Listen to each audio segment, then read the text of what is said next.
72 seconds. That's how long I had to prove I wasn't the villain. Everyone suddenly wanted me to be 72 seconds and a handful of shaky camera files that, if they held up, would save more than my reputation. I remember the silence after the sirens, the way the meadow looked like it was holding its breath, and the exact second I knew this wasn't going to be about a fence or a permit anymore, it was going to be about control, and who gets to write the story people share online. My name's Eli Harper. I run Juniper Ridge Sanctuary, a stretch of scrub and high grass I leased 10 years ago to rescue animals that had been traded like tools. We have permits, veterinary oversight, insurance, the whole messy legal stack people expect when you keep something wild on private land. Folks around here called it eccentric at first, then useful when the neighborhood kids learned not to toss soda cans where birds nested. But you learn quickly any place that becomes useful becomes a target, and Sable Ridge Homeowners Association had been circling that target for a while, led by Margot Wiles, who could smile until her teeth showed like a row of polished coins. The picnic was supposed to be a goodwill thing, community day, cupcakes on gingham, a chance for the HOA to tack its little flag into our meadow and show everyone they were caretakers. The flyer had my sanctuary photo on it, cropped tight, so the sign reading "No Public Access" wasn't in frame. I told them no, politely, 3 separate times. Margot smiled and said, "It'll only help you, Eli, free publicity." That was the first time I realized the word help had different currencies. We set extra cameras anyway, because that's what you do when you sleep next to animals that are used to people, and people who still think they own the right to pick up another person's life like a misplaced tool. Maya, our vet, tightened locks and joked about me becoming paranoid. "You and your cameras, Eli. You'll start filming your coffee." Jonas, my friend who builds fences for a living and carries an old soldier's patience, stayed on standby. We all joked to keep the knots from forming in our throats. The day they came, Margot stood at the edge of the meadow like she owned a stage, a clipboard balanced on her arm, and a smile that never touched her eyes. She read a statement about community, about access, about transparency, and everyone clapped, because that's what people do when they want to be polite in front of someone who looks like they know what they're doing. Someone kicked a frisbee. Someone else stepped over the low boundary we'd left because we'd been taught to share the world, even when sharing isn't safe. The latch on the secondary gate, the one we'd fixed last year, had worn thin at the hinge. It should have held under a hurricane, but it wasn't a hurricane that did the work that day. It was the weight of 100 polite feet pushed forward at once. I was 3 lawns away when I heard a different sound, not a shout, but a small sharp hiss of metal giving up. The camera footage later showed what my chest remembers. Mayhem measured in slow motion, people laughing in midair, a dog barking, then a board creaking, then the gate rolling open like a bad joke. 72 seconds is what it took for Maple, a bear we'd rescued from a roadside circus, who'd learned to trust the rhythm of my footsteps to nose the fence, find a loose screw, and step out into the grass like she'd been invited. 72 seconds of phone cameras and children, of shoes on wild grass, of 1,000 opinions ready to be turned into a soundbite. Maya was the first to move, and I remember her hands small, urgent, reaching for Maple's collar, her voice steady, because professionals learn to be steady even when the world tilts. But Margot had already filmed a clip on her phone, the kind people post with no context, a half-second clip edited to look like intention. It surfaced within the hour, doctored with a stock sound effect of menacing music and a voiceover someone added that said, "He let it out." People are quick to believe a frame that fits the tale they want. Overnight, the neighborhood turned from curious to cruel. Posts said I'd staged it for attention. Others claimed I'd neglected safety for the sake of spectacle. A few called for permits to be revoked.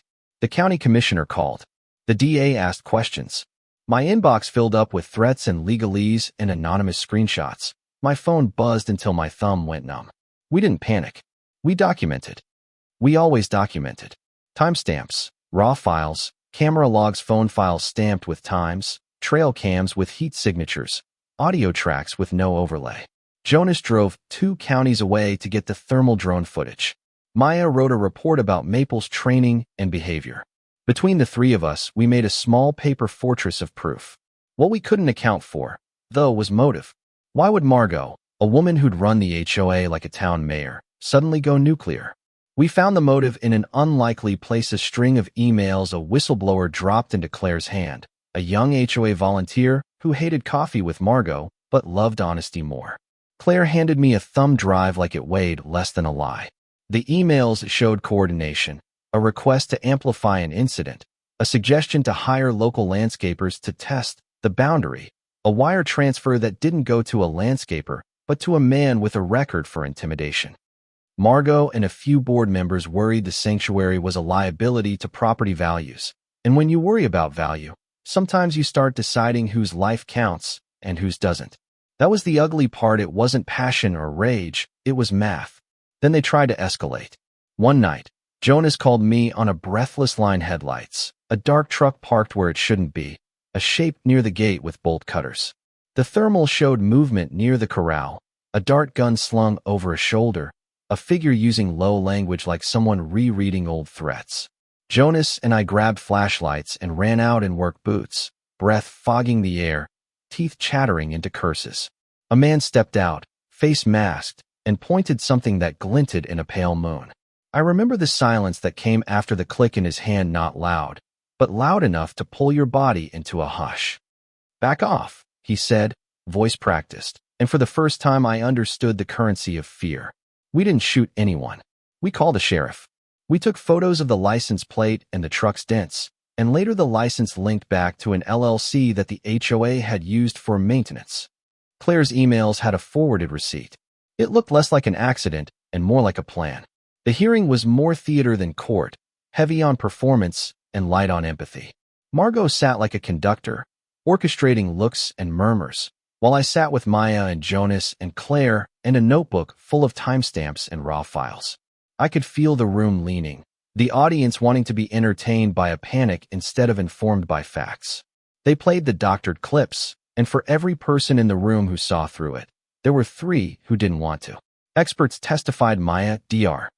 Trent from the County Wildlife Clinic, a forensics analyst who looked at waveforms like scripture, and the raw footage, when shown, sank into the room like light into soil. What turned things wasn't a grand speech. It was the small things, a timecode that didn't match an edited clip, a wire transfer trail, a voicemail a landscaper left asking if he should take care of the animals, which he later said was a joke gone wrong. We had the cold things that make a narrative stubborn: receipts, emails, metadata. The judge, a woman who spoke in slow, pragmatic phrases, looked at the exhibits, then at Margot, and asked the only question that mattered. "Did you intend to mislead the community?" Margot's smile tugged, and for the first time it felt fragile. The verdict was procedural: fines, temporary suspension of HOA privileges, a referral to civil court for damages. It wasn't perfect justice, not by a long shot. Margot kept her house, her flowers, her conversations with the people who mattered to her in the quiet mornings. But Juniper Ridge kept its permit, and Maple stayed in her meadow with a repaired latch and more sensors than we'd ever wanted. We put up a sign, clear, official, and a little plaque that said the sanctuary was licensed. People liked pictures of Maple basking in the sun. They still shared them, but with less malice and a little more context. What I remember most now, months after, is how small the differences felt between power played politely and power played cruelly. Margot had a community behind her who wanted stability. I had a sanctuary and people who loved animals enough to drop everything and stand with me. The two things aren't mutually exclusive, but when money or pride slides into the equation, lines get blurry fast. I kept replaying the 72 seconds in my head, not to haunt myself, but to remind myself why documentation matters, why evidence matters, and why you have to be patient enough to let truth outlast outrage. There's a quiet scene after the storm: Maya on the porch with a thermos, Jonas tightening a new hinge, kids on the other side of the fence whispering about whether they can visit. Claire comes by sometimes to water the community garden and to shake her head about how she's the one praised for telling the truth. We laugh at how ridiculous that feels, like being surprised someone used their brain for something honest. Here's the thing I want you to think about while you sit with this. What would you do if the crowd thought you were wrong and you weren't? How many of us would have the patience to make a paper trail, the courage to find allies, the stomach to go through a public smear, and still show up the next morning to feed what depends on us? I don't pretend to be a hero. I pretended to be a person who refused to hand over a life to rumor. I made mistakes. I was naive about the HOA's reach. I trusted smiles I shouldn't have. I didn't anticipate a doctored clip, but I also learned to keep records and to listen when someone like Claire says, "Eli, you should look at this." There's an uncomfortable end to this story that I won't soften. Margot still has neighbors who will defend her because she looked organized and sounded right. And Juniper Ridge still has people who think sanctuaries are showbiz. Justice can look messy, and sometimes it only works because ordinary people get tired of being lied to and decide to stand up. That's not a satisfying moral, but it's real. If you've ever been on the wrong side of a rumor, or if you run something you love that people don't understand, tell me about it in the comments. What did you do? Would you have kept your mouth shut, or would you have made a paper fortress like we did? Drop your take on whether institutions like HOAs should be this powerful, and if you think the law protects the vulnerable or just the loud. Share, subscribe, and if you're feeling generous, tell someone who runs a small rescue to document everything, not because the world is cruel by default, but because sometimes it is, and the only defense is stubborn, boring paperwork and a friend who'll bring a thermal drone at midnight.